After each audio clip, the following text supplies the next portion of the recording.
This hair thing is becoming an issue. It's becoming like a helmet on top of my face, and I'm kind of starting to call it my Einstein hair because it's starting to just kind of go and go all over the place. I'm trying to take care of it with pomade, but we're getting through it. Let's do it. Hi everybody, my name is Griffin, and I am a skincare nerd here to talk to you about your skin and learning about it and figuring out what works for it, making you really excited to get the skin of your fantasies.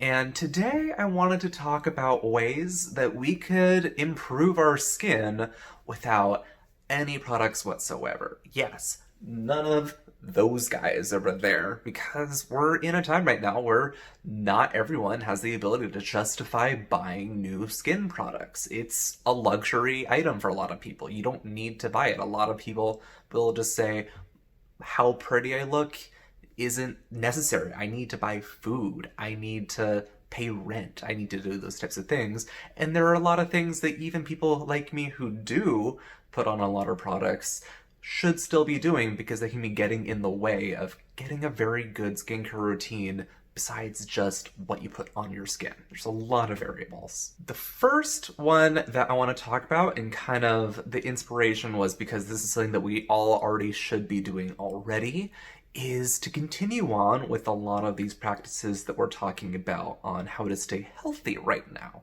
which means wash your hands often and don't touch your face. This might seem like a no-brainer for a lot of people, but this isn't something that you should just be doing right now because there's pandemic happening. It's really good for your skin health as well, where your hand is going to gather a lot of dirt and dust and grime and bacteria on it, which if you touch your face is going to stay there and get on your skin and possibly cause breakouts and acne and other gross things going on. Yes, you shouldn't be doing it anyway because you don't want to be ingesting any of it and possibly getting sick from it, but you don't want any of that dirt getting on your skin either. It's not a, well, I'm wearing a mask and I'm touching my forehead, it's going to be okay. No, you can still get breakouts from that. That's not going to be healthy for your skin, and you want to make sure that your hands are clean so that if you do that subconsciously, which I do, I am very guilty of being a little toucher picker. All those gross things that I do to try to make my skin look gorgeous, it's just going to cause problems. Even if you do have pimples, that's just going to cause scarring if you get rid of it before it's ready to go. Don't touch your face and wash your damn hands. On the topic of washing your hands, your skin actually has preferred temperature of water that it prefers in order to stay healthy and well hydrated compared to a lot of other skin types. Especially in the shower, I know a lot of us highly prefer getting into hot showers and staying in them for a long amount of time and just enjoying yourself. I understand that there's a lot of self-care and it feels really good when you do that, but it's really bad for your skin. The sebum, the little oils that kind of help make your skin moisturized naturally, just the oils that's being produced and exceeded out of your hair glands, will melt and disintegrate in high temperatures. When you have the water too hot, it will go away from your skin and make your skin no longer have that protective layer of oil on it to keep itself well moisturized. This is something that we do at night when we wash our face and we get rid of the oils with our oil and our water-based cleansers, but then we are replenishing them with other hydrators, moisturizers, and oils at night to help make sure that those oils and the balance of all of that on your skin stays good. We also don't want to be using cleansers that strip off too much of the sebum from your skin because a good amount of that is very necessary and healthy for your skin to have. When you're showering in hot water or washing your face with a hot washcloth or steaming your face with, I know a lot of estheticians use a lot of very hot steam on the face, that's going to dry your skin out because it's getting rid of that protective layer of sebum to make sure that your skin isn't going to lose all of the water content that's inside of it and get dry and wrinkly and flaky. Cold water also isn't a great solution because your skin wants to stay at about the same temperature of the room. You don't want to shock your skin with too much of a change, which will cause irritation and possibly damage your moisture barrier. The ideal temperature is not going to sound very pleasant for a lot of you, but you want it to be lukewarm. You want it to be room temperature water that you're putting on your skin. I don't follow that all the time, but I try to make sure that it is as warm as I can tolerate without feeling uncomfortable when I hop into the shower or when I'm doing my skincare. I don't want it to be hot enough that I'm seeing steam all over the place, that my skin feels like it's getting that kind of, hot water massage going on with it. You just want it to be warm. You want to make sure that you go in and you don't feel cold, but you also don't feel that it's too hot going on. This is going to be really important, especially for those of you who have drier skin types, because any oil that you have on your face as a dry skin type, you want to keep desperately on there. Otherwise, your skin is only going to get worse and lose so much of the moisture that's already really looking for in there to keep it healthy. Oily skin types too, don't get rid of all the oil. A lot of the times people think that they have oily skin when they actually have dry skin, but it's from your skin going into shock from not having enough oil, so it's going to produce excess, too much. It doesn't know when to stop. So finding the right balance is super important. To kind of do my little segue from washing your skin, it's also really important to make sure that you wash other parts of everything properly. The most kind of obvious and important one in my mind are your pillowcases. You want to wash your pillowcases as often as possible so that when you're sleeping, you're obviously putting your face and your skin onto that pillowcase. But that pillowcase is collecting all of the ickiness, the dirt, the grime, all the stuff on your skin onto it. And until you wash it, it's going to stay there and transfer onto your skin whenever you roll your skin onto it. I'm a side sleeper. I think most people are side sleepers, but if you're a side sleeper or a stomach sleeper, this is going to be a very important thing for you. You want to make sure that it is clean so nothing is collecting onto your face. If you are a back sleeper, it is less of an issue, but still is a very good thing to be doing.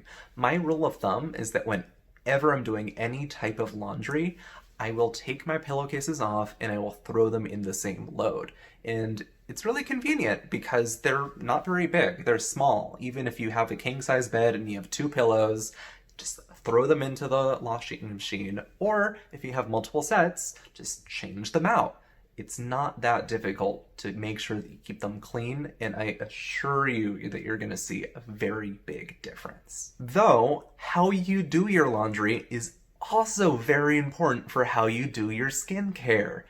Who would have ever guessed?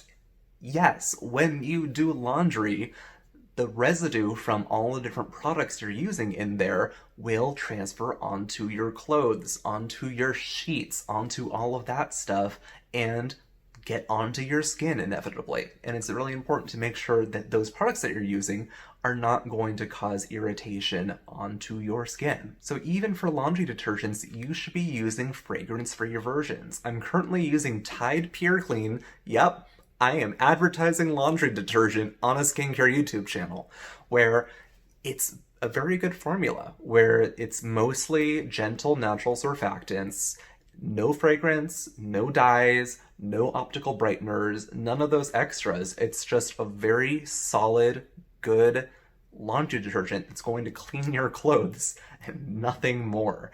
There are a lot of great other brands out there that do very similar things. There's 7th Generation, there's Method, there are a lot, and they're going to clean your clothes very well without leaving on any residue that's going to be able to get transferred back onto your skin.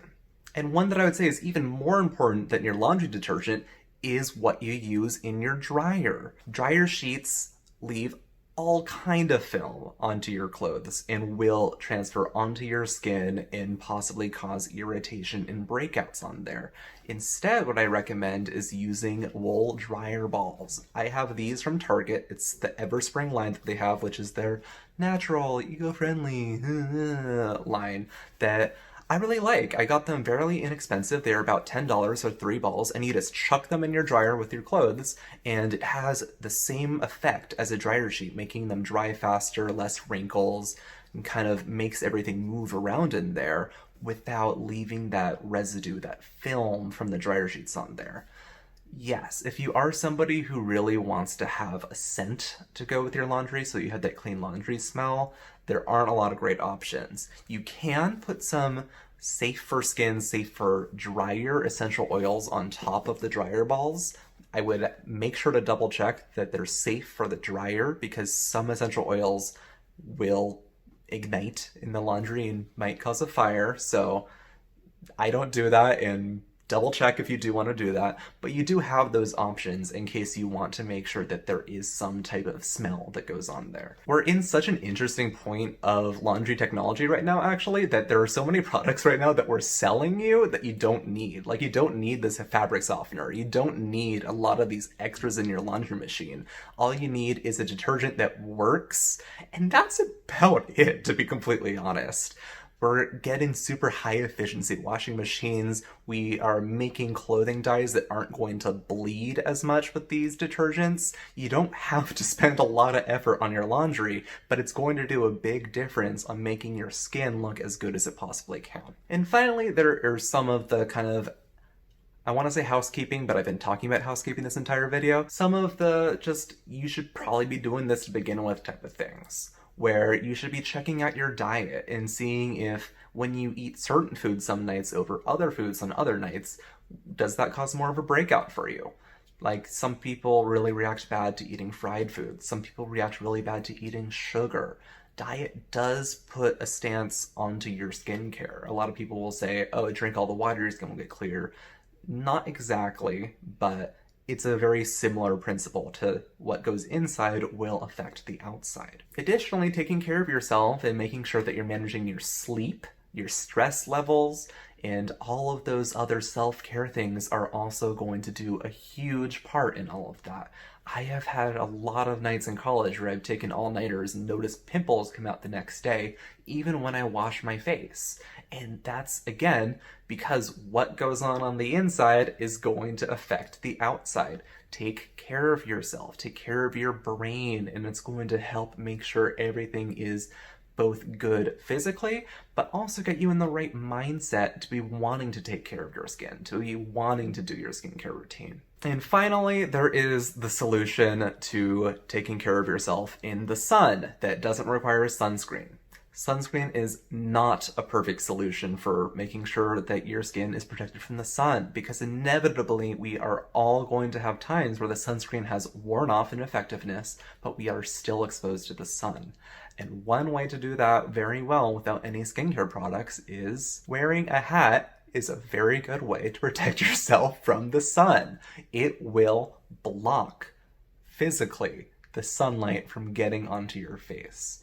Of course, this is best paired with being in shade, out of direct sunlight, going outside as little as possible, staying away from windows, but physical barriers to the sun work very well, and you probably already have them, and just have to wash them. You don't have to keep on buying it. So that's it for this quick little video. I hope you probably learned something new about how you can be taking care of your skin in less direct ways that you already have lying around your house, and maybe can look at changing in the future for the way that you take care of yourself. I'd love to hear about your tips on taking care of your skin without using any skincare products. It's a very nice way of getting ourselves thinking about that.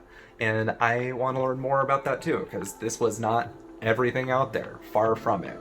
So leave me a like below if you enjoyed this video and want to see more. If you want to see more of my videos and see them all the time, hit the subscribe button and maybe even the bell if you want to be notified, and I will catch you all in the next video. Bye-bye.